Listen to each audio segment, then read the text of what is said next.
Good afternoon, good morning, good evening to all delegates that are joining us from different parts of the world. We are delighted to have you at this very last webinar for 2021. My name is Betha Dlamini. I am the founding president of African Women in Power and Energy. We were started in 2019 with a purpose to accelerate the participation of women in the energy and power sector. Over the years, we have invited different agents of the electricity ecosystem to speak on developments in the electricity sector, especially those developments that arise opportunities for women entrepreneurs. We're very delighted to have you on board today. We've got an exciting program with speakers that will speak on the just energy transition and how it presents opportunities, entrepreneurial opportunities for entrepreneurs, women, and people living with disabilities. In the last month, we have received and read many reports coming from the United Nations Climate Change Conference, commonly known as COP26. We have read with anticipation the successes of different countries as they secured pledges for their support for the just energy transition. The just energy transition speaks to how we are going to create an inclusive energy ecosystem, not only in South Africa, but collaboratively in the continent. South Africa, being a coal-dependent country, has got a lot of pressure and expectations from the rest of the world to transition to clean technologies. And it is our responsibility not to decimate microeconomies around our traditional coal and mining towns, but to find technologies that will enable us to transition to clean energies. Today, we have speakers that are going to speak eloquently and with precision on the entrepreneurial opportunities that are emerging as different sectors explore how they transition to clean energy. I invite you to remain on mute so that we do not have any audio interferences during the webinar. Also, I encourage you to take notes. All the presentations will be published on our website after the webinar, so you will have access to all the presenters' presentations. I also encourage you to note your questions. So we've got a Q&A platform. Please feel free to use it. Our speakers will respond to your questions as we progress with the webinar. Any comments are welcome on the chat platform. We also want to thank Bitech Africa, our technical team that has helped us throughout the year with all our webinars. They have done exceptionally well, enabling us to deliver professional webinars. Without further ado, I would like to welcome our first speaker. Ms. will be sharing her thoughts around the just energy transition and how we can anticipate entrepreneurial opportunities. Ms. Manamela, please take over.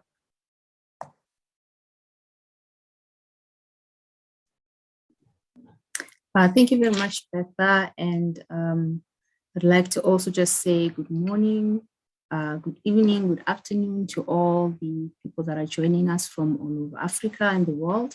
I'm very delighted to be with you today just to share some of our thoughts when it comes to the just energy transition and to engage further with other panelists and to engage also with the participants on this really critical subject of the just energy transition. Just maybe by a way of introduction, I just like to say that, this is a very critical subject, and I believe it's one that we should never get tired of actually engaging and deliberating on, because the just energy or the energy transition is not only happening to certain sectors of our economy, but it's something that is going to affect or have an impact on all of us.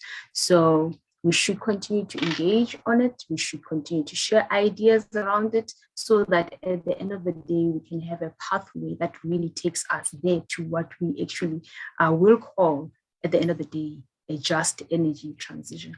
Now, before I start with the subject matter, I would like to maybe just do a way of introduction to say my name is Lethabo Manamela.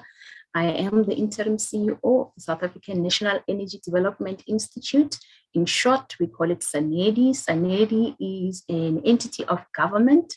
It is established under the National Energy Acts of 2008, and we are mandated by law to direct and monitor and then conduct energy research and development, and also to promote energy research and technology innovation in South Africa. And we also undertake measures to promote energy efficiencies throughout the economy. We do that across a number of sub-programs within our strategy. Having had a look at what the law is mandating us to do. So we look at technologies around cleaner fossil fuels. How do we decarbonize? The core sector, looking at hybrid systems. We look at smart grids. We all know that when you have a grid that now has to start accommodating renewables, that you are going to need a grid that is going to have to respond to that integration of those variable sources of energy. We have a focus on cleaner mobility. We know that the electric vehicles are also set to be part of the technologies that will embrace as we transition. Data and knowledge management, we cannot stress that enough.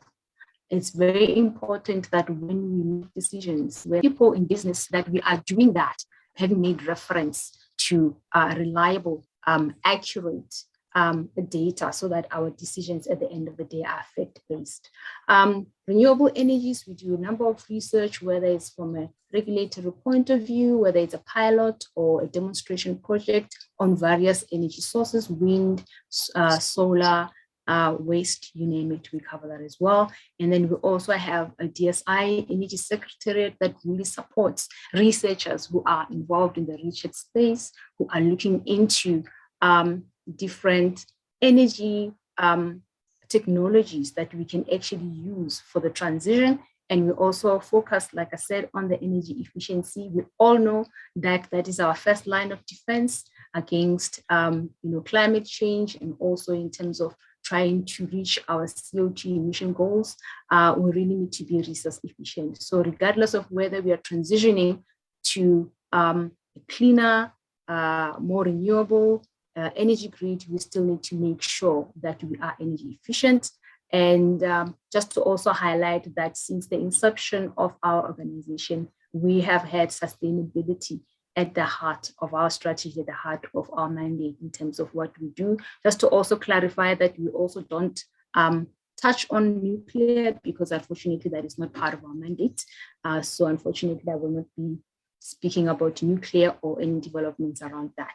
Now, just in terms of linkages of our mandate and the just energy transition and what we do, you might have seen some of our work that we've done in the past. For example, the Wind Atlas that is freely available there. There's a website that you can go there that will show you the South African Wind Atlas. And that is a resource that has been used by the sector to actually look for opportunities in terms of where exactly, if you wanted to establish a wind or to start a wind project, where is it that you're supposed to look? We did that with a number of partners, the CSIR, the DTU, the UCT, the DMRE, basically coming together to create this atlas for South Africa. One of the programs, the Sandra program, which was just making green funding available to people that were interested in actually undertaking energy projects, especially companies. You might have also come across the 12L tax incentives, or even benefited from that particular incentives. We manage that on behalf of SARS. Just to mention another one is the Eskom register. I would like to believe that some of you on this platform are actually on that particular register, have businesses that are on that register, because we are just trying to help the sector or to establish the energy services sector, and we've created a register that actually seeks to promote those people that are involved in the energy services industry. Now, in terms of now the topic of today, the energy transition or the just energy transition. Now, energy transition is a very simple definition to find. If you just go on a Google search and Google energy transition, you will find multiple definitions that are telling you about what is this energy transition. And basically, in the context of today, when we're talking about the energy transition, we are talking about really just this transformational change where you are moving from a fossil-based energy system to a zero carbon system. And that's basically what it is. And what I've just put out for you there is just what the definition that Irene gave. But if you go and search, you'll find that. But one that is not so easy to find is a just energy transition. It's one definition you will not find.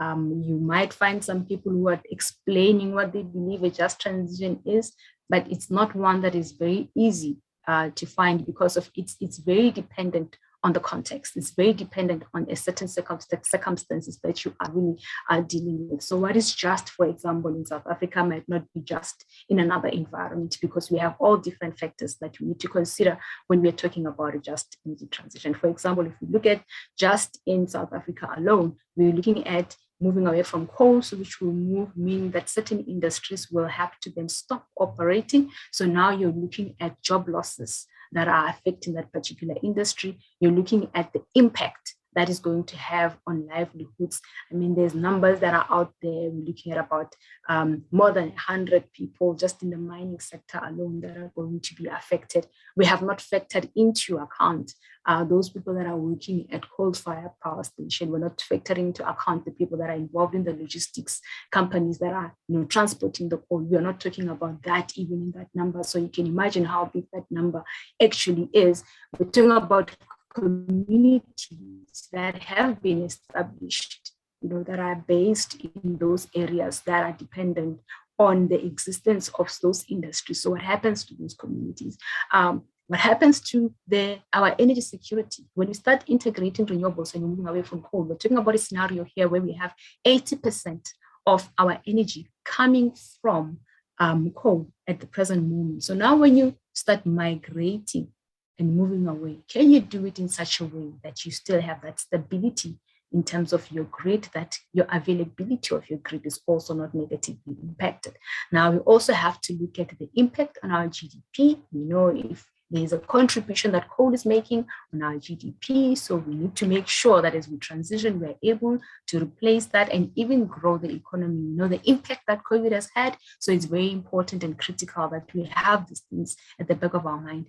Other people will also tell you that just transition cannot be just without addressing the issues of energy poverty, looking at the affordability, because availability and access alone are not the issue that we need to be dealing with, but the issues around affordability is one of the things we need to discuss. And in most cases, as you're dealing with these innovative technologies, there is a time when when you compare the levelized cost of those technologies and coal, you can see that there is a premium that you are paying. So we need to take that into account as well. And then there are other social impacts that we need to take into account. So that's why it's not so easy to just say that this is what is a just energy transition. This is therefore what South Africa needs to do. It's something that we need to engage upon as the world, as a continent, as a country, up until we get to some form of consensus, if possible, of what will look just for the South African environment. Now, like I said, there is no one size fits all when it comes to a just energy transition. Context is important. What is just in South Africa might not be just somewhere else. So we need to be very careful, but we shouldn't stop sharing ideas. We shouldn't stop sharing knowledge. We shouldn't stop sharing our learnings, because of that's where we will get all of these ideas in terms of what is possible and what is not possible. Now, I've already talking about the South African context for just energy transition. I think the Commission on Climate Change has been doing an excellent job in terms of engaging all the different stakeholders, trying to get a balanced view in terms of, what are the concerns and what are the issues around the energy transitions. And we also need to realize that when we're talking about transitioning, we are making the assumption, or we are saying that we are looking at an energy mix in the future that will be predominantly be made up of renewable energy sources and clean technologies. So they have to be available to us for us to be able to transition. So therefore, when we start talking about renewables and clean technologies, then that the subject of innovation then comes in to say we need to innovate. How ready are we in terms of our innovation and our technologies? Are they ready for this energy transition that is about to take place? Now, we also cannot talk about transitioning without being energy efficient. We need to be resource efficient. It doesn't matter what source of energy that we're going to use. We need to make sure that we keep that within our plans of a just energy transition. Now, this slide is, the graph is just one that I actually just borrowed from the IEA. They had a report that they actually issued looking at energy technologies that are available for the energy transition, and also trying to assess the readiness of the technologies to actually be part of the solution when we are talking about the just energy transition and transition. And the key message that really came out of this particular report is that the technologies that we need for us to reach that net zero target that we are talking about, that those are already available, but a lot of them are not yet at a stage where we can say they are ready. The graph, all it does, it shows you in terms of the contribution to the reduction of CO2, how much each technology will contribute, but then in terms of the technology readiness as well. If you look at that slightly blue line there, that is the level where we are talking about mature technologies that are already available. And if you look at the impact that is expected to make just up to 2050, you can see that it doesn't really make a lot of impact if we just keep going in the current pace that we are going in terms of innovation and research and development. We are not going to be able to reach that 2050 net zero target that we are talking about. And therefore, it becomes, or it poses a challenge to this just energy transition that you want to create. Because what industries are you going to create? What jobs are you going to create if ever the technology is not ready for you to transition? So there's quite a lot of accelerating that we need to do in terms of reaching the 2050 net zero target. Now, the technologies that we can use for this transition that are available, but we need to just work on them and fast track. We're looking at carbon capture and utilization and storage. We're talking about hydrogen. Hydrogen, you know that if you're going to go the blue hydrogen route, you need carbon capture and storage. But if you're going to go green hydrogen, then you need renewables. Then you need to make sure that all the other technologies that will ensure reliability and stability in terms of that energy supply are also available to you. Battery storage, critical to the renewable energy space. If you do not have battery storage, then it's going to be very difficult for you to then meet your demands in terms of, you know, the intermittency of the renewables and so forth. Bioenergy is one of the areas that has not picked up as much as wind and solar have. So that's one area that we also need to push to make sure that we actually get into a mature state, that we can actually start seeing a reduction in costs, that we can start seeing investment in infrastructure. So if you look at this particular slide, already it is telling you that unless we make some drastic changes in terms of our research and development and innovation and how we move the research through the different stages of development, that we are going to run into some challenges when it comes to meeting our 2050 targets. Next slides, please. Okay, so how do we then accelerate the innovation to get to net zero? And this is where now we need to see the picture that it's not only government that needs to do something about it, it's actually government and the private sector and ordinary people playing a role and partnering so that we can actually transition or accelerate innovation that we need to have this just energy transition to be a just energy transition in the real sense. So we need enabling policies and regulations. I think we have seen in the past couple of months, over the past couple of years, that the South African landscape, when it comes to renewables, when it comes to renewable energy, and if you look at the energy transition, it is actually becoming favorable, and it's becoming more and more. And through research, through innovation, through us looking at what is possible, what do we need for the energy transition, that is also going to improve, that is also going to change. We need to look at standards, we need to look at labels that we need to bring in to sort of make sure that we are transitioning. And this is something that I know that policies is usually in the domain of government, but then there's opportunities in here for for people, consultants to work together with government to try and identify these opportunities. There are international, in other countries that have perhaps maybe put out certain policies that maybe South Africa can benefit from, that you are able to do assessments, and then you can actually provide some data, some analytics right there to government. And that is resources that are needed. And those are some of the things that we do as well as an organization in terms of providing data that is required for decision making. Now, policy support instruments, very critical. We know that during the initial stages or the early stages of adoption of technologies, incentives help. So we need to look at what incentives do we need if we are going to see this acceleration and adoption of renewable energies, of clean energies, so that we can then meet our goals when it comes to net zero and also the just energy transition. And that's an area as well that we need to do further research, that we also need data, that we also need a number of reports that can come out and actually guide the process.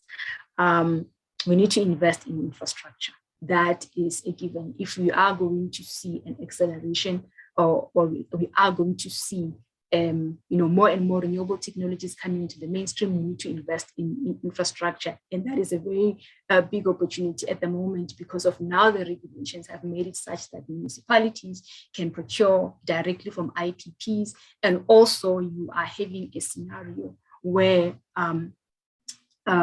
people can self-generate, and that self-generation means they have to build the infrastructure. So there's quite a lot of opportunities in terms of development, but not only development, but repairs and maintenance of those power systems or energy systems, for a lack of a better word, that will be built to supply the energy demands. And then there's also issues around the support for research and development. We need to bring costs down if we're going to see an acceleration of innovation. So we need to invest in R&D, we need new technologies to come through, we need to improve existing ones, improve the efficiencies, like I said, reduce costs. We also need to create new knowledge. We need to also see new business models. The good thing about the energy transition and the good thing about what's happening, there's a lot of questions that are being asked and we are looking for answers, and we are not we don't have everything figured out at the moment. So partnership with government, partnership with research institutions, it's an opportunity there for people to come in with innovative ideas to say, this is the kind of business model that you can perhaps use to advance, let's say, green hydrogen in the African continent, or waste to energy in the African continent. And those are opportunities that are there for our entrepreneurs or aspiring entrepreneurs. New financing models, we cannot go anywhere without finance. We need to finance the transition. 2 minutes left, ma'am. Yeah, sorry. We need also new financing models to come in, and also capacity and skills to be developed. Next slide, please. Yeah, quickly, just want to touch on the hydrogen economy. Recently, we just launched a hydrogen value study. It was done in partnership with the Department of Science and Innovation, Anglo and Bambili. And basically, if you can just grab a hold of this particular study, it tells you exactly what is possible when it comes to the hydrogen economy in South Africa. It has mapped out the possible demand and supply, the value chains, the projects that we need to get started on the hydrogen economy. So I believe that is one of the areas that people who are aspiring to get into the energy industry can go and have a look at. It's available on the DSI website. Next slide. Quickly as I wrap up. Just one area we also would like to highlight is around the energy efficiency. Like we said, it's our first line of defense. If we do not go energy efficient, we are going to miss the mark. Very recently, there's regulations that have been published that talk about the mandatory publishing of your energy performance certificates for a certain type of buildings. This is a a huge opportunity for energy service companies, because of we're going to need people who are accredited by SENES to do the assessments of these particular buildings. And this is a huge market that is actually opening up in South Africa. So for those that are interested in becoming energy service companies, that is an area that you need to explore how you get accredited, because of this is something that is only getting started now in South Africa, but it's going to grow. Because of you're going to have to report on this EPCs on a regular basis. People are going to want to move from one level to the other. So it's an area that we need to embrace as well. So there are opportunities I just want to highlight for the just energy transition, but it's up to us to actually keep abreast of what is happening, understand the challenges, because it's in understanding the challenges that we can partner with government, we can partner as private sector to actually come up with the solutions that we need for our country. I think I'll end it there so that I don't go over time, but thank you very much for your time. Thank you very much, Ms. Manamela. Your presentations was indeed insightful. I would encourage delegates to follow us on our website and download this presentation, study it further, and identify those areas that resonate with your business interest. Our next speaker is Ms. Mandy Rambaros, who is the General Manager at the Eskom Just Energy Transition. We're just going to assist her with her presentation. Ms. Rambaros, are you able to share your presentation? Hi, Bertha. Just let me know if you can see it. Yes, we can see it indeed. Please go ahead. Thank you very much, and thank you so much for this opportunity, and I look forward to speaking to your participants this morning. So I'm just going to talk to you about Eskom's Just Energy Transition Strategy, and also touch on some of the COP26 outcomes, so the climate change negotiation session that just happened in Glasgow. And just also to say that I will touch on some of the issues around entrepreneurship and where we see the opportunities for women. And I am cognizant of our international audience. So for those of you who don't know, Eskom is South Africa's electricity utility. We supply about 90% of the electricity in the country, and we are a coal-dominated utility. So as you can imagine, we have quite a challenge in terms of transitioning away from coal into renewables. So I'm just going to talk through our Just Energy Transition Strategy very quickly, just to give you an overview of what is it, the things that we are focusing on. So we have, as Eskom stated, a net zero by 2050 goal. So transitioning our utility to net zero emissions by 2050.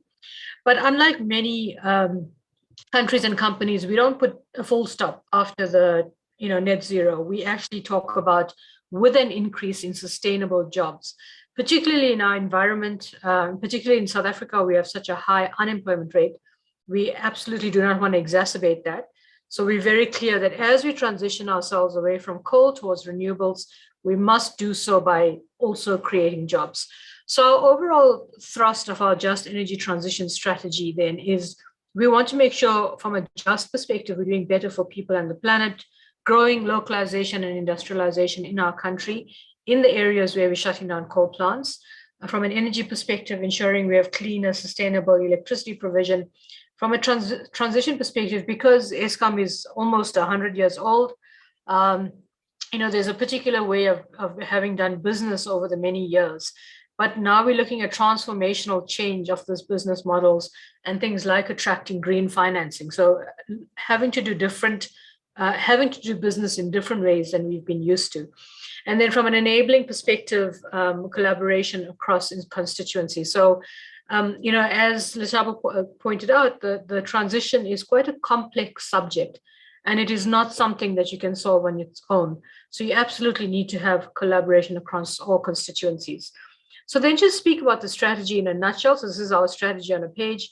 From a JUST perspective, we are completing socio-economic impact studies. So as we shut down our coal plants, or prior to shutting them down, we're doing very robust and comprehensive socio-economic impact studies. We've done them for 3 power stations, and we've just going to conclude now with a service provider to do 7 more. So as we putting our plants down for shutdown, we are completing these studies. And what the studies show us is what is the actual socioeconomic impact from shutting down these coal plants. Remember, a lot of our jobs in the past were created around the power station and around the coal mine. So obviously there's many communities that were built, particularly around the power stations and around the coal mine. So it's quite a huge impact when you shut down coal plants. So obviously we have a aspiration to transition to cleaner technologies, but we have to be cognizant of the socioeconomic impacts and look at how you actually ameliorate some of the concerns there. So that then turns us to looking at from the impact into what do we do about it? So what? You have all of these results, what do you do about it? So we looking at along that value chain, what are the activities that we can get involved in terms of local manufacture, industrialization, job creation. And this is where I was saying that you can't do it on your own. So we have cooperation agreements with many, like the Department of Trade, Industry and Cooperation in South Africa, to make sure that as we talk about local manufacture, that it's supported by industrial policy. You actually cannot do anything outside the policy framework and policy enablers. We also have cooperation agreements with other companies like Sasol, like Anglo, and then also more recently, Exxaro and Seriti. And that those are quite pivotal, because bear in mind, we're a predominantly coal utility, and we're partnering with our coal mining suppliers like Exxaro, and Lerato will speak more to that later. In terms of how do you transition together? How do we move away from coal together? And I think that's quite pivotal in terms of working on those things together. From an energy perspective, we're looking at repowering and repurposing our power plants. So we're not just shutting down the power plants and walking away. We're actually returning economic activity to that site. So where we're shutting down power plants, we are repowering and repurposing them. We've already started with one of our power plants. I'll show you pictures of it later. We're also looking at greenfields, renewables, accelerating renewables, various storage options like batteries, like pump storage. And we're also looking at the efficacy and efficiency of using gas. I know gas is still a fossil fuel and very controversial right now, but we're looking at what are the options to maintain grid stability, flexibility and system adequacy on our system as we transition from coal to renewables. And what our modeling is showing us right now is that we need some gas to help us along together with battery storage. While we wait, and Tava spoke quite a lot about green hydrogen. So while we wait for green hydrogen to be ready, to be commercially available for us to use the electricity system as storage, we are looking at using gas in the meantime. We also have a very exciting opportunity called a microgrid. I have a picture, but later so I'll explain that. And then we absolutely have to do transmission and distribution grid upgrades, which is part of our transition plan going forward. I spoke about the enablers, working with others, policy alignment, making sure we're working with government. And then we're running a big change management program within the company. So like I say, Eskom is 100 years old.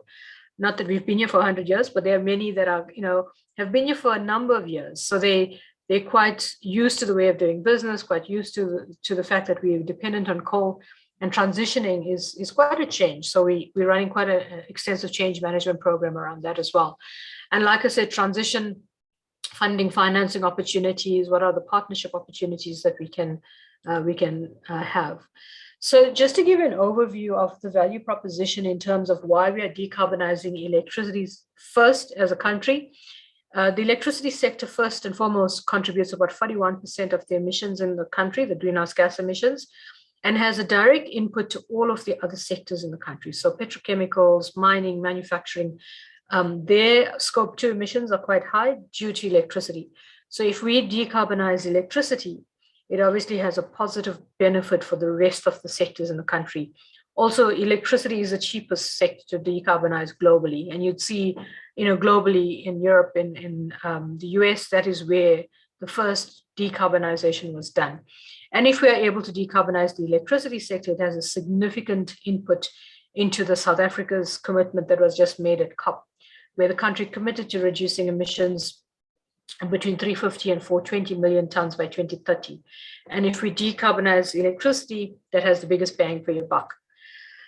So one of the things that Eskom worked on very hard in the run-up to COP for the last 18 months was an Eskom financing facility. And this whole facility has been socialized and accepted by the South African government as a South African Just Transition Plan.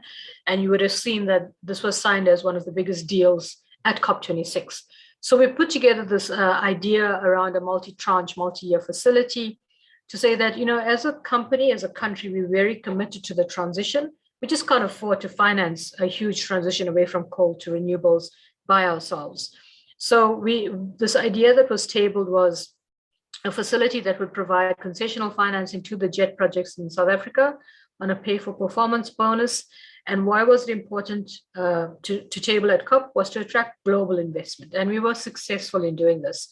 And what I can say was that there was a number of provisions we worked on quite hard before we even got to COP, so that we were able to put this on the table way before COP, and which allowed us to sign the deal quite early on at the COP. The South African government committed to this target, like I said, that was submitted to the UN.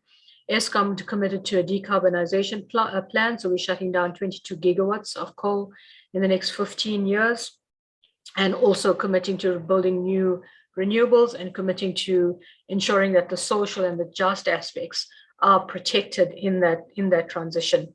And the foreign governments committed to providing concessional financing for this. And there's a tranche of grant financing there as well. We did build in some safeguards into the facility in order to make sure that the money is actually used for what it was purposed, which is to help with the transition, building renewables projects, building transmission and distribution infrastructure, and contributing to the social impacts. So things like making sure that you have a use it or lose it clause, so that you're not sitting on the funds and sterilizing it, for years doing nothing with it. You actually use it to build projects, a performance basis, so the decarbonization targets, building renewables, shutting down coal. But we also put in a clause around lender group opt out. So if a particular lender was not comfortable in funding a particular project, they could opt out of that project and not sterilize the facility for the rest of the projects. And getting approval through government, approval through government for various things that we need to expedite projects, like EIAs, like licensing, all within good governance processes. So making sure that we're all committed to driving this forward. So that was what we put on the table for COP. And prior to that, we said, if we were successful in getting the money, the first tranche of projects are shovel ready to go on the table. And these were the projects. For those of you who are not familiar, these are just the names of some of our power stations. These are coal-fired power stations that we're shutting down. But as you can see, we're building PV, gas, wind at some of these power plants. So we've done the costing, we've done some of the business cases around these projects. And as you can see, it's going to cost us quite a lot of money, about 180 billion Rand. So the money that was secured at COP is not enough, but it's a great start to get this capacity on the table. And then in conjunction with that, we know we also have projects in the transmission and distribution space. We absolutely have to build around 8,000 kilometers of transmission lines in the next 10 years. And that is not just to connect our own capacity, but to connect the capacities from the IPPs, particularly in the Northern Cape and the Eastern Cape areas of the country where we don't have grid capacity. So while we're doing that, we are looking at capitalizing on the grid capacity that's available in Mpumalanga, where our coal-fired power stations are. So there's a number of things that we have on the table that we want to use this financing for. So just to give you an example of some of the things we're doing, this is Kumati Power Station in Emalahleni in Mpumalanga, in Steve Tshwete municipality. It's been in operation since 1961, so quite an old plant, and we are shutting down Kumati. It's got 9 units. Currently, we've shut down 8 units. So when we shut down power plants, we don't shut them all, the whole plant down at once. We shut down units over a number of years. So we've shut down 8 units already, and we have 1 unit running that will be shut down next year. So what we're looking at while we're shutting down the coal units, so if you haven't been to a coal-fired power plant, the land is pretty big. So while the units are running, we are doing other projects on the land that we have available on site. So we've installed an agrivoltaics plant and a microgrid assembly plant already. And we've now just completed engineering studies to confirm what capacities of PV and battery that we can install at Kumati. And we're doing all of these things in parallel with that unit still running. So as we shut down the unit, we'll have other activities starting. So what we've done is, I'm not sure if you can see this picture very clearly, but we've got an agrivoltaics, a very small agrivoltaics plant, pilot plant, which is basically solar panels on very high gantries, and you can do agricultural activities underneath that. Now, here's an opportunity for entrepreneurs, for industrialists, in terms of they're very small facilities, but you can scale them, and they require very modest investment. And you do a dual use of your land, and you have electricity provision through the solar panels, and you can provide agricultural products underneath the panels. And what we're finding is that these small systems, you can actually grow enough crops to feed a family, and also to have additional crops to sell. So we're running this pilot at Kumati Power Station, and we obviously want to scale it up and build bigger projects, and working together with the local community, with farmers in the community, to understand what agricultural products we can grow there. We also have this containerized microgrid. It's not the greatest picture, but it's basically a shipping container with solar panels down the side and battery packs and controllers inside the shipping container. You can pick up this container, you pack the solar panels inside the container, you can transport it anywhere in the country, set it down, have it up and running in a day, and can supply electricity for up to 25 homes. So we're working with government to make sure we can use this for, for electrification, especially in rural areas where it's very difficult to get the transmission and distribution grid. So this is a perfect solution. So the containerized microgrid assembly belt is being established at the disused workshops at Kumati. So again, if you've been to coal-fired power station, you know we have huge workshops that service the power station in the past. So workshops where we store our spares and things. And now we're repurposing those workshops to assemble microgrids. So our target is to develop an assembly belt and associated capabilities to produce about 45 of this for the year. Then also other opportunities, particularly for SMMEs, Black industrialists, women-owned opportunities, is localization of supply chains. So when we talk about building all of these projects at Kumati Power Station, at Indrina Power Station, and Grootvlei, all of our power stations, in Mpumalanga in particular, there's a huge opportunity for localization for the manufacture of renewable components in the area. So when we talk to our people around shutting down coal-fired power plants and building industrialization and localization capability, they're very clear that we want the localization opportunities in those areas. There are some people that are prepared to move into the greater Gauteng, Mpumalanga area, but many people want to stay where they are. So, they're saying, can we have opportunities in this area? So there's a huge opportunity for localization of supply chains. We're also looking at gas opportunities in Kocha in the Eastern Cape, and there's opportunities there also for manufacturing of gas cylinders, for example. We also want to monetize this containerized microgrids at scale and get an opportunity there, again, for Black industrialists to get involved in and focus development and incubation of new players in renewables, clean energy, the gas, the wires value chain. When I talk about building 8,000 kilometers of transmission lines, you need the steel, you need the copper, you need the frames. So all of those are so much opportunity. We do not have enough suppliers in the country, and there's so much opportunity there for us. So this whole Eskom plan was approved as part of the South African Just Transition Plan through a cabinet process. We went through 3 cabinet workshops, and the Eskom plan was accepted. It was a lot of work to get it there. And our president does a weekly newsletter. On his newsletter on the 11th of October, he spoke about developing detailed plans to enable a just transition, spoke about Eskom being the first phase of the transition, about the pilot projects that we're running at Kumati, and how Kumati can serve as a good example of shifting from coal dependency and how we could achieve that. And then, there was quite a lot of media after the cabinet Lokotlas around strong support for Eskom's just energy transition plans. And then at COP, very quickly, some of the high-level outcomes that happened at the climate negotiations. I think very importantly, there was wording around phasing down of coal and fossil fuels was highlighted for the first time. We had energy policy in climate policy.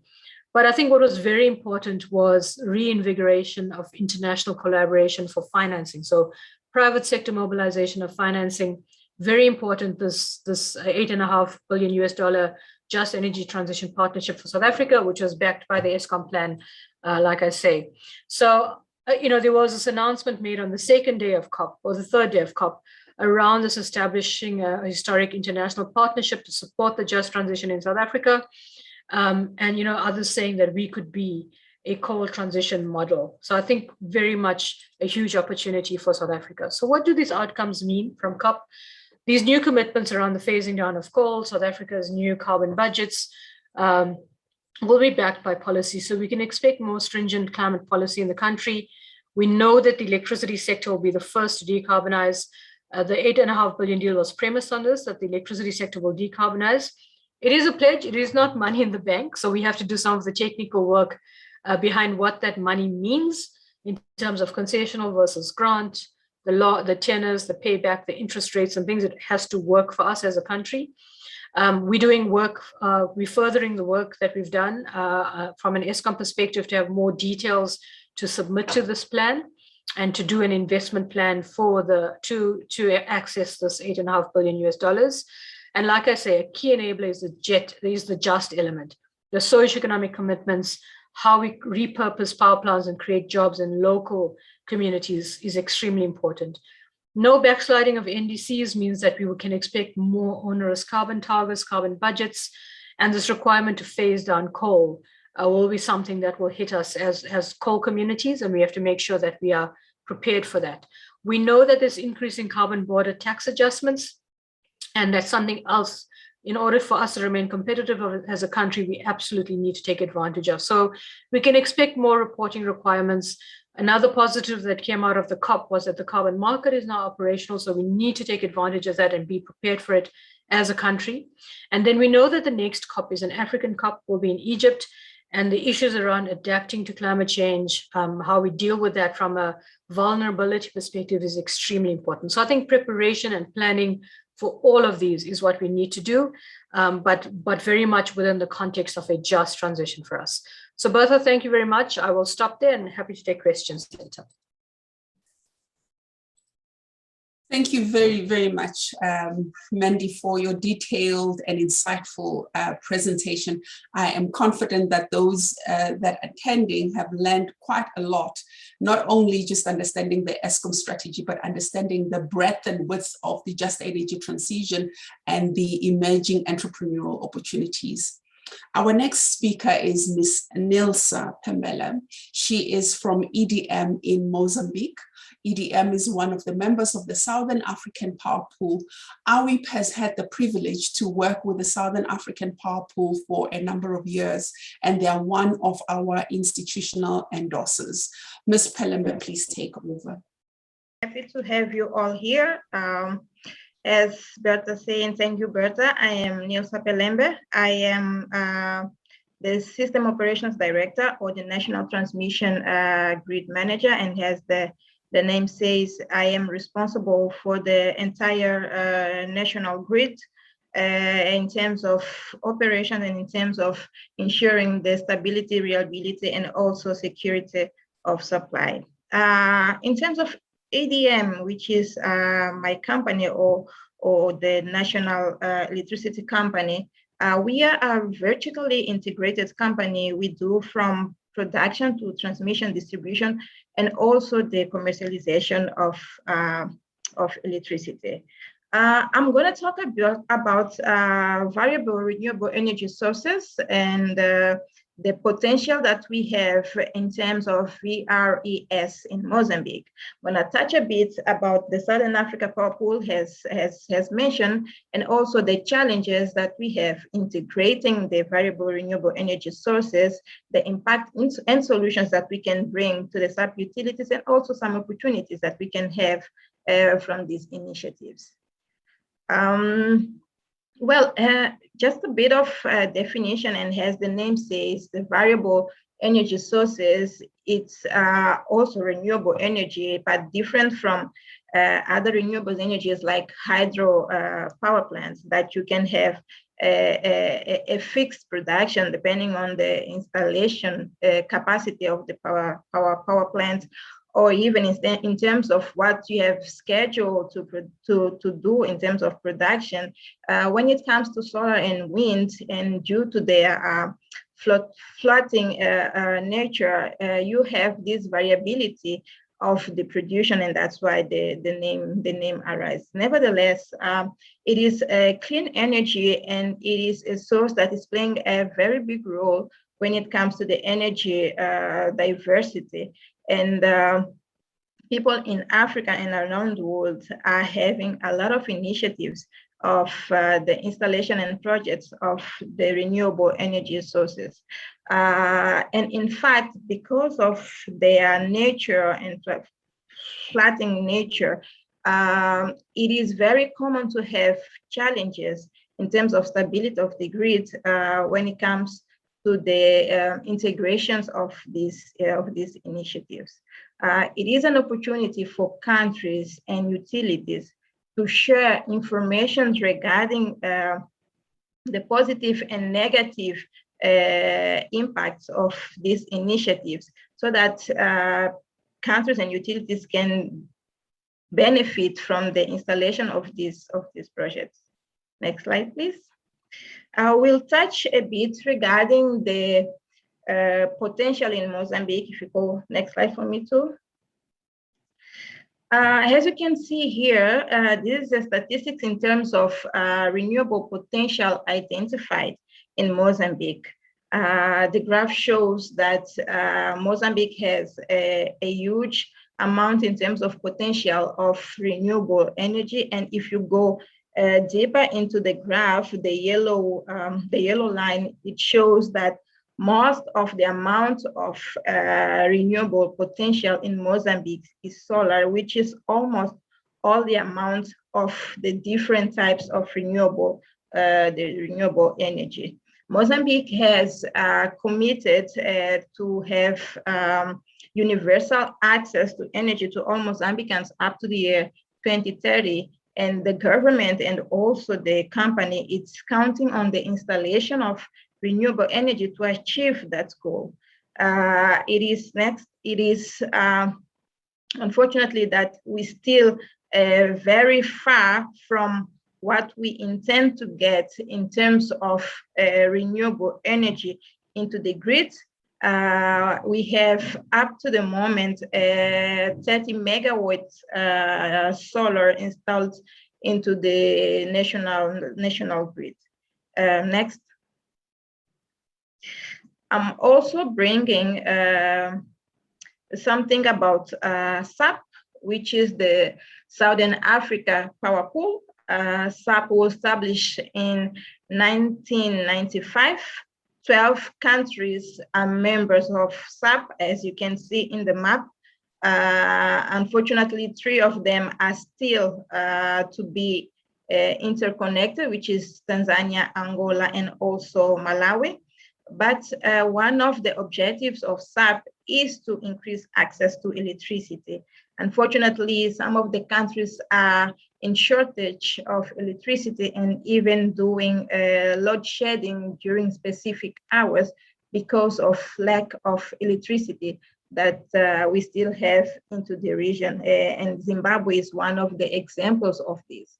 And we are definitely, go back for me please, and we are definitely counting on renewable energy integration to increase this access of electricity that we still have as challenges in the different countries of SAP. Mozambique itself is still under 37% of access to electricity, and we believe that renewable will play a very big role in accelerating the ambition that we have. In terms of SAP objectives, besides the increase of access to electricity, SAP also cooperates and coordinates planning and operations of electric power system, and also promotes the regional cooperation in power projects, and facilitates the electricity trading among the members.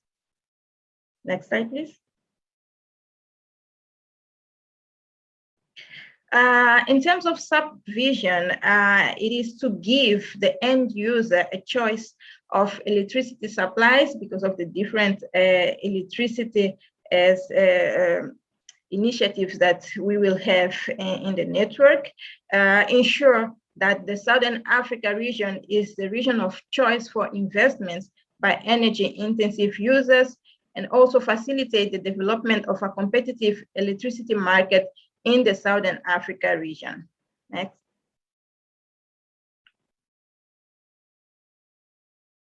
Okay, I'm bringing here also a statistic in terms of how are we, when it comes to the variable energy sources within the region. I presented before the situation of Mozambique, and now I'm presenting the pool situation. If you see on your left-hand side, we have a relation of all different types of generations that we have installed in the region, being called the biggest percentage of generations that we have all among the countries, followed by hydro, which is also a big percentage. But if you look at solar and wind, you're going to see how far we are in terms of developing of initiatives and power plants of variable sources, although Africa, for its nature, has a very huge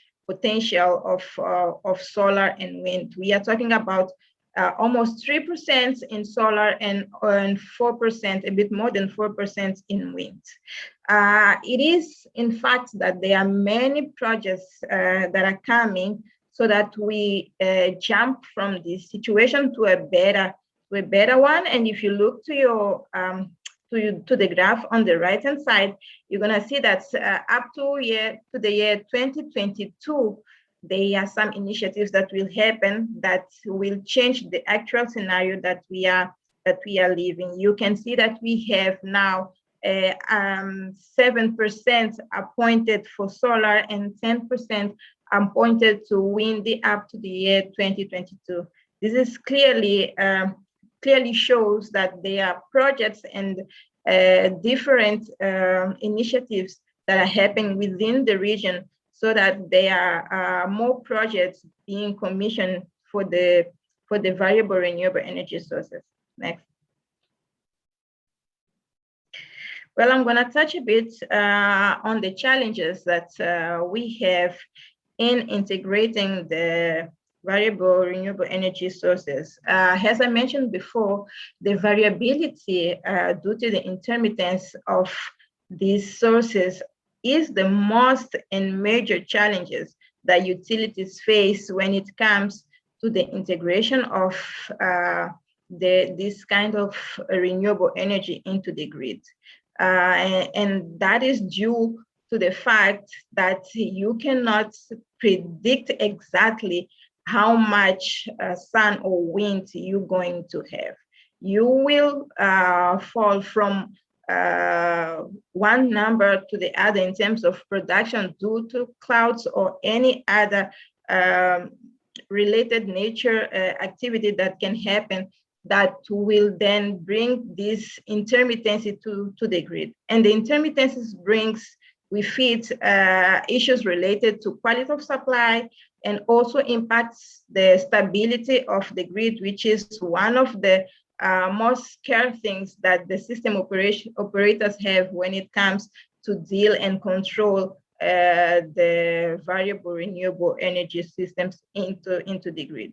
And also there's a challenge of balancing the load generation, because we have to count on other power plants that are fast to compensate whatever situation that will happen with the variability of the VRES. Next. Okay, we'll also bring here the impact and solution for the SAP to be able to control the intermittencies or the challenges that the VRES bring into the systems. In terms of impact and looking at what has happened in other countries that already has these initiatives in places, and not only in Africa, but all over the world, it is a fact that the growth of the VRES will definitely influence on the electricity markets around the countries that will develop these initiatives. It's also expected a reduction of prices and new merit order related to the VRES dispatching priority, changes in ancillary services and balancing costs. And in terms of impacts of transmission and distribution grids, it is a fact that the grids will have to expand so that the bottlenecks are reduced. It is also a fact that the solar or the PV plants are installed, the more negative impact we will have into the grid. So it is a better solution to have this initiative commissioned or installed closer to the load centers or to the demand centers so that the integration turns more easily. The inverters that are associated to the system of the solar or wind, because they produce in DC and they have to then convert the power that is produced through inverters. It also brings a negative impact because it may cause harmonics, which will then cause dips and impacts into the power quality or quality of supply. In terms of solution, the improvement of weather forecast is a good solution for this type of initiatives. The transmission expansion, which I mentioned before, it is a fact that it's needed to reduce the impact on stability into the system. We do need to increase the monitoring of whatever is produced and injected to the grid through SCADA system. The implementation of storage will also have a positive impact in the integration. The monitoring of the KPIs on the plant so that we can see how well performing is the plant. It's also a very good solution to be put in place. The grid code compliance, and most of the utilities still don't have a grid code for renewables in place, and this is mandatory for the development of these initiatives because we will find the way that these initiatives have to be integrated into the grid associated with the regulatory compliance for the implementation. And least but not least, it is mandatory for the utilities to pay attention on the technical staff, the operations and maintenance staff that will deal with this VRES in order to have qualified personnel and also train the technicians over and over so that people can be in a position of controlling and operating well these new integrations. Next, please. In terms of opportunities, it is becoming a very big business, overtaking investment and conventional generating plants.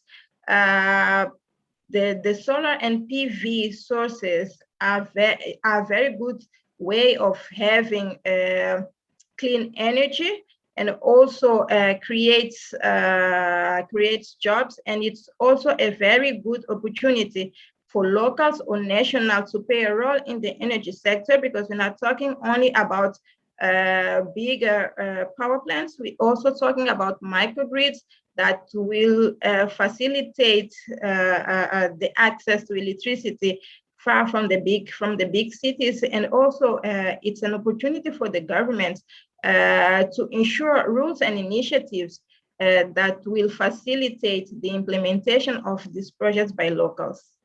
Next. In terms of recommendation, and it's a bit of what I said before, it is necessary to have an holistic and long-term approach to the system designs, and the planners of the utilities play a very big role here in terms of doing the strategic planning, looking at a long-term for the grid. Although each country has unique, sophisticated technical, economic, and regulatory analysis on project, it is mandatory and necessary prior to the implementation of these projects, increasing the skills of operations and maintenance team. It is also crucial. The availability of reliable data and the more precise generation forecast information is also mandatory, and the development of energy policies are key functions to increase awareness of the technical, economic, and market issues related to the integrations to solar and wind to the electricity systems. I think this is all that I wanted to bring regarding the topic of VRES, and thank you. Thank you very much, Ms. Pelembe. As always, your insights on the developments that are taking place within the Southern African Power Pool are always very valuable. Thank you very much for your contributions. We've got a few questions asking how to get hold of SAP. After our next presentation, we'll have the opportunity to engage with our speakers, so I encourage you to stay on. Our next speaker is Dr. Lerato Khumalo. She is the Group Climate Change Specialist and Vice Chairperson for the Industry Task Team on Climate Change at Exxaro Mining. Dr. Khumalo, please take over. Hey, thank you, Bertha, and thank you, delegates, for joining our webinar. So the world is looking towards a low-carbon economy and a just energy transition. Hence, our aspiration as a business is to use our transformative potential to participate, contribute, and align with national and global efforts of achieving this crucial milestone.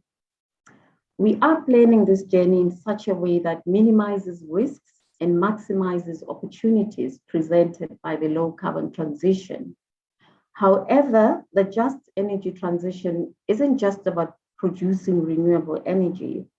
It is about taking advantage of the opportunities to change the world as we know it today. It is about environmental protection, intergenerational equity, and creating sustainable livelihoods globally, especially in developing countries such as South Africa.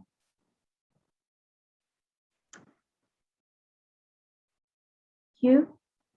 And so how do we view the just energy transition in South Africa as a developing country?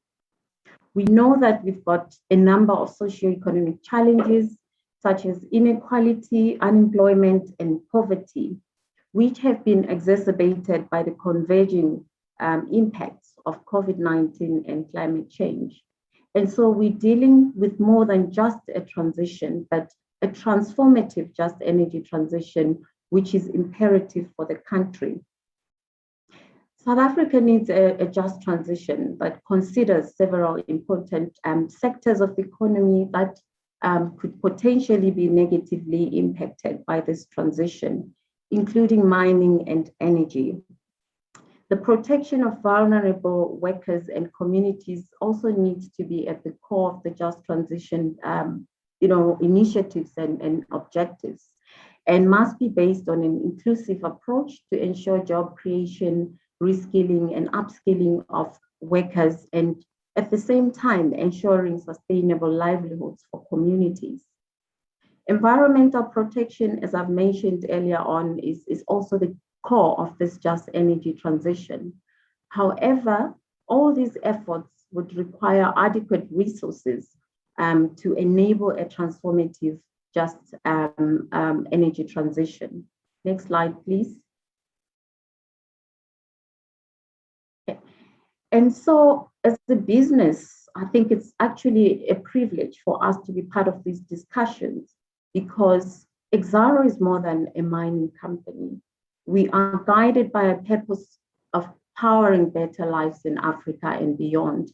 We are a critical part of the South African economy and strive to be an active participant in the just transition to a low carbon economy. And given this background, it is also important that we at least get some snippets into what our background as a business is. We are one of the largest and foremost Black empowered companies in South Africa, diversified as well in the resources space. Our asset portfolio includes coal, equity accounted investments in iron ore, zinc, residual pigment manufacturing, and renewable energy through our entity Synergy. So there is quite a lot of insights that went into the process of the building or the birth of Synergy as our renewable energy business. So this journey began as far as 2009 and culminated in an investment of 1.5 billion in establishing Synergy.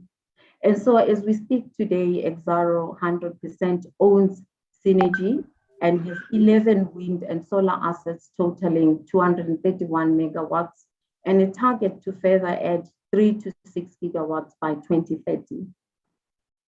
What exactly are the fundamentals for our business? So our vision is to develop resources that will be critical to a low carbon world and expand our renewable energy business Synergy. And through our sustainable growth and impact strategy, we will be able to achieve our vision and as we execute the strategy. Supporting a just energy transition and the Sustainable Development Goals, or the SDGs as they are commonly known, is also an imperative for our business, because not only does this affect communities, but our employees as well, who are also generally part of the communities that we want to create such scalable social impact. And hence we are then committed to delivering positive social impact and sustainable livelihoods to society. Next slide, please. So given the fact that we're currently in the mining space and have coal operations as part of the business, one might ask, what steps have we taken to transition the business as we grow? So we have undertaken crucial decisions which solidify our contribution to a low carbon economy and just energy transition. And maybe just to mention a few of these decisions, I think the major one is the portfolio diversification through renewable energy solutions and our minerals business. And with these actions, we want to ensure business resilience, but also scale our social impact and contribute to the just energy transition in the country. We've also recently sold a number of non-core coal operations and are stopping further investments in new thermal coal mine developments, which is quite a huge step, particularly in South Africa, where coal mining employs the majority of society. So we're also implementing low carbon technologies and self-generation projects to decarbonize our operations, because as a business, we also realize that we also need to take into account the impact of our activities on the just energy transition and the emissions profile of South Africa for that matter. And more importantly, we're also working with our employees to define potential impacts of the low carbon transition and make a robust plan for our workforce, which would include reskilling and upskilling or potentially redeployment as well as we diversify our business into different parts of the world. We're also playing an active role in the South African development policy space, on climate change, energy, and sustainability. And that's a very critical role, because then it ensures that we not only the audience as the just energy transition unfolds in South Africa, but we also active participants in enabling that this process does indeed take place in a manner that is just and fair to all.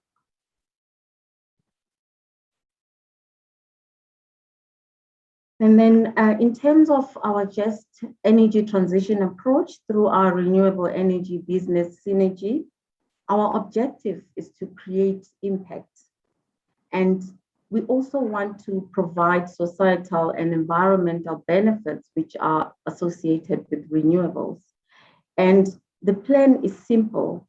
We just want to contribute to the energy transition, but at the same time, the implementation of the Sustainable Development Goals, because these goals are crucial in the achievement of sustainable livelihoods.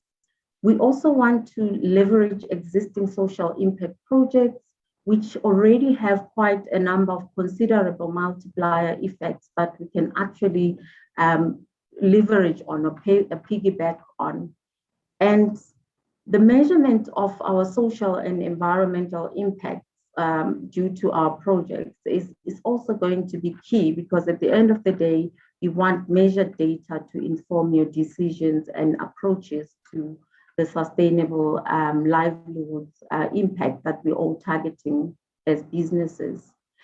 And how are we going to win? Because that's the major question that most of the stakeholders would have out there. So we want to create new, replicable, and high social impact projects, contribute to Exxaro's strategy of producing scalable impacts to society, and also decarbonizing our operations and assisting in efforts to decarbonize South Africa as a country, and more specifically the energy value chain. We will also leverage our supplier and enterprise development program to contribute local economic development. And this development is obviously going to be targeted towards women entrepreneurs as well, because of the value that we would get out of having women entrepreneurs being put in the spotlight or in the platform to benefit from some of these local economic development activities.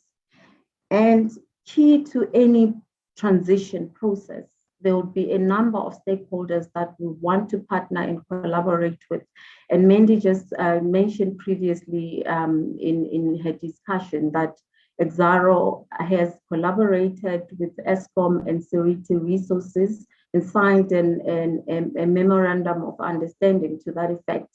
So we realize that the just transition is not only about Exxaro as a business or the resilience of the business in isolation to other stakeholders and parties. The goals and aspirations are very clear. Create jobs. We want to contribute to sustainable livelihoods. We want to empower communities, women and youth included as part of our renewable energy projects, and access to clean and low-cost energy, which in most parts of the country, is still a huge challenge and is contributing to quite a number of communities living livelihoods that are not sustainable at all. Skills development and retention, education and training are also going to be key. We also want to contribute in addressing the skills shortage problem in the country, especially in the renewable energy sector, through training and collaborating with educational institutions, including vocational training energy centers, and ultimately the environmental protection aspects that come with our approach to the just energy transition would be critical. And so these are some of the dimensions, particularly from a community perspective, that we'll be looking at as we try and scale social impacts in the various areas that we've targeted. We are obviously looking at empowerment of women, as I mentioned previously, education as well, local value creation, developing skills and the knowledge base, and energy access to communities without really getting into much detail. And the potential effect is to obviously get to a point where we change people's livelihoods. We come up with innovative ways of scaling social impact through our business. And we also want to make sure that we include game-changing solutions, and not only game-changing solutions, but game-changing and innovative solutions to also assist and contribute to this critical energy transition. Sustainable development goals, as previously mentioned, these are some of the key goals that we actually prioritizing as a business. And you can see, gender equality, affordable and clean energy, and contribution to responsible consumption and production, and climate action are some of the goals, to name a few. And obviously, as mentioned previously, partnerships for the goals remain core to our approach.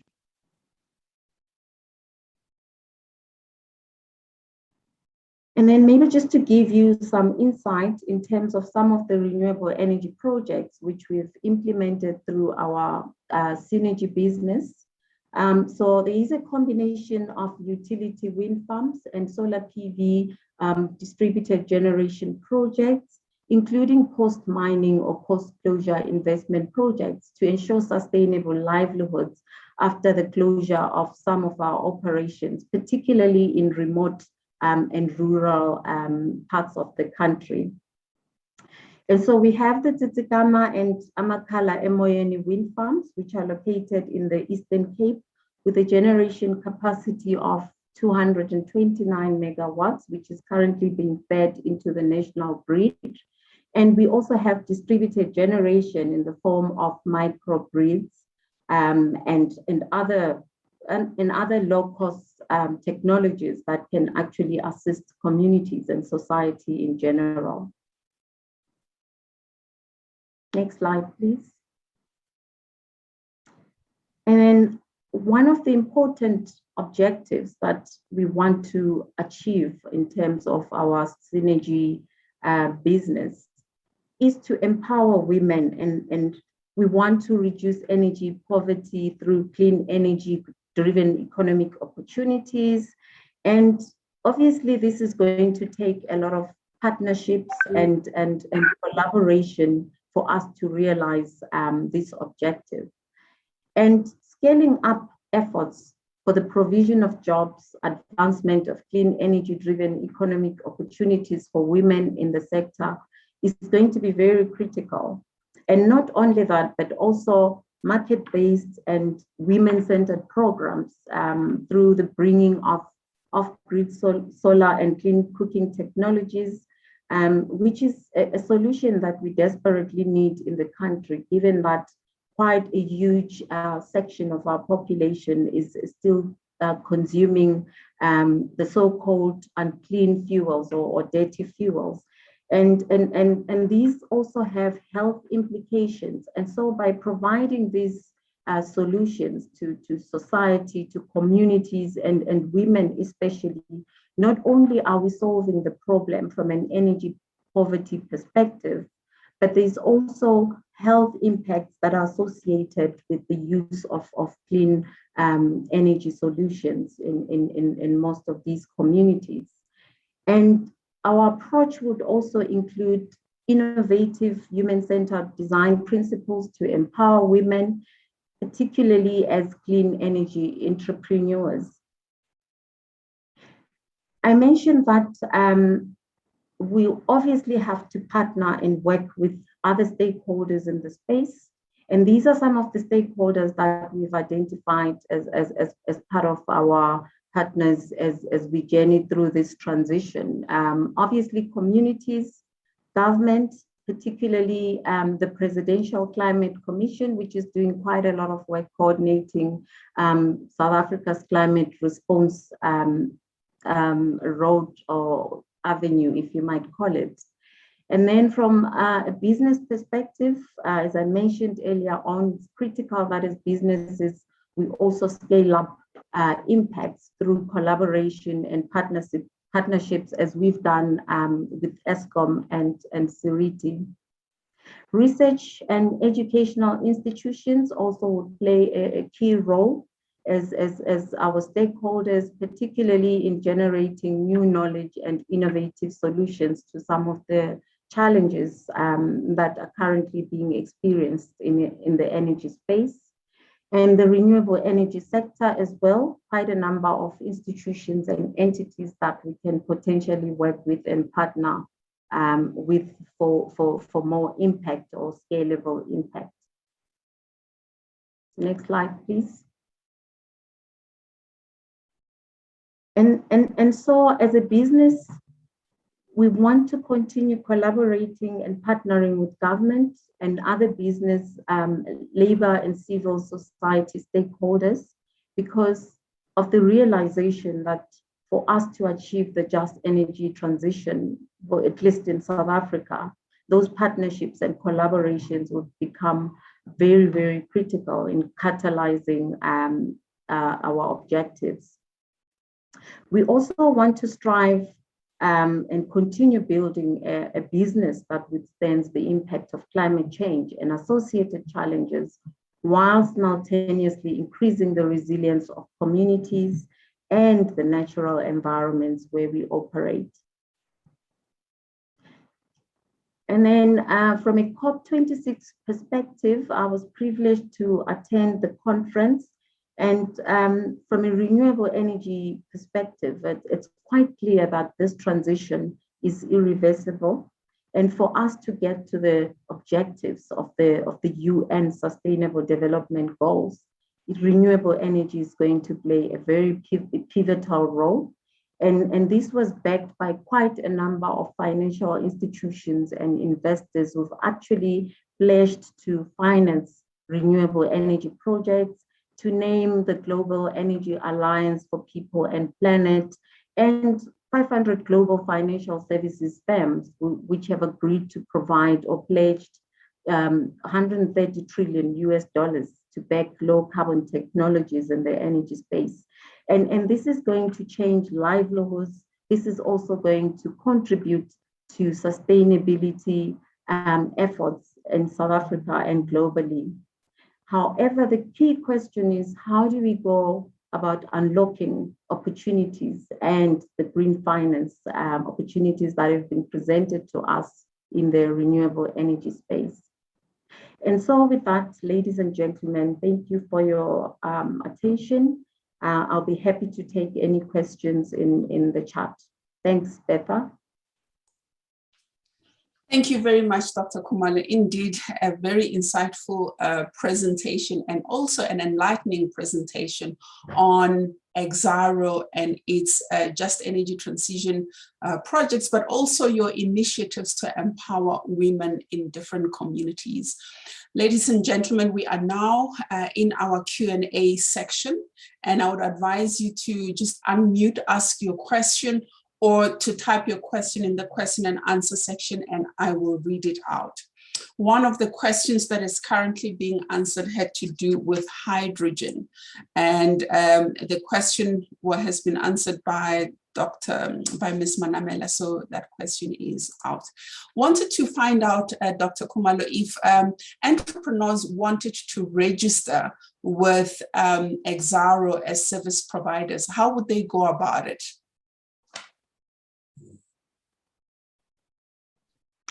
Okay, thank you for that question.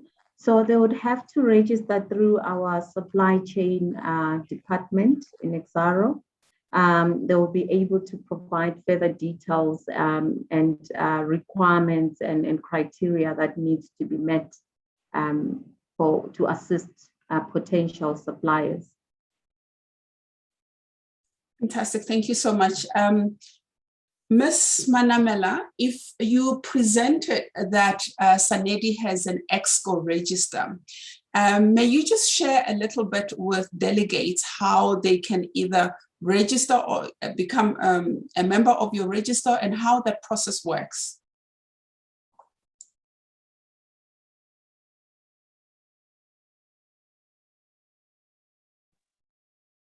Thank you very much for the question. So basically, we have a number of sessions that we hold around the year, information sessions, where we advise or where we encourage aspiring energy service companies to then register or submit their information through our website to register as energy service companies. We do have a dedicated website.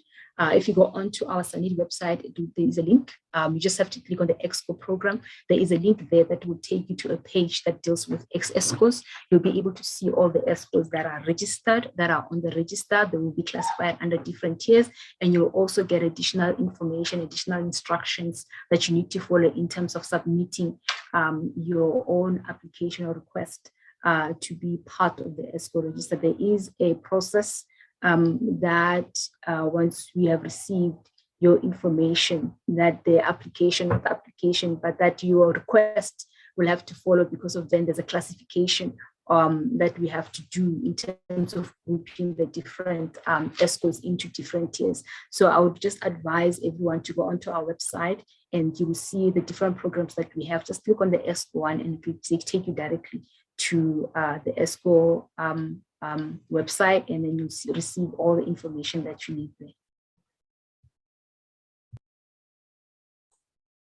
Thank you, ma'am. I'm just checking if we have additional questions. The question on the enterprise development program or supplier development program has already been answered by Dr. Khumalo. Indeed, if you want to understand the ESCO registrar and how it works, do visit SANEDI's website and follow the links as Ms. Manamela has guided. I'm checking if we have any questions. For the Just Energy Transition Program at Eskom and their projects that are taking place at Kumati, how can people access the site just to view and learn what is taking place at that site? Ms. Rambaros? Sure, Bertha, I think if you send us a request, we can arrange visits, but obviously it's a working site, so we would have to just look at when the power station is available, when the visitor center is available. So it might be best, maybe if you want to arrange a visit through the program, for a number of people to go at the same time, we can do that. So we can arrange for visits for people to see what's happening there. Fantastic, thank you. Ms. Pelembe, for the Southern African Power Pool, if people want to access resources, papers, presentations that are publicly or that are accessible to the public but published by the Southern African Power Pool, where would they access such information? Thank you, Bertha. To access SAP information and or related articles that are published for the public, you only have to access SAP website and then browse whatever information you are interested in, which is sap.com. I will type now in the link quickly the SAP link, but it easily has accessing the link via the internet and browse whatever information you are interested in. Thank you. Thank you. Ladies and gentlemen, most of the questions are being answered on the Q&A and also on our chat. I would like to thank you for attending the webinar. I want to express my gratitude to our speakers who have invested their time to prepare the content and invested the time to attend the webinar and share the content with us in such a palatable and accessible manner. I'm quite grateful for your investment. As I said before, all presentations will be published on our website, which is www.AWEaP.Africa. Within the website, we have a link that will direct you to a series of our webinars. There you can download all the presentations that we have had in the last year and prior. And this particular webinars report will be published by Monday, and you will be able to access both the webinar and the presentations. I invite you to watch the webinar again, take notes, own the journey for your entrepreneurial growth and your exploration of the electricity sector and its opportunities. With those words, I also want to thank the AWEaP team that has worked throughout the year to curate speakers and the content that we share at these platforms. We also thank Biotech Technologies that continues to support our webinars as we deliver them. We look forward to seeing you next year as we commence with our monthly webinars from the 27th of January.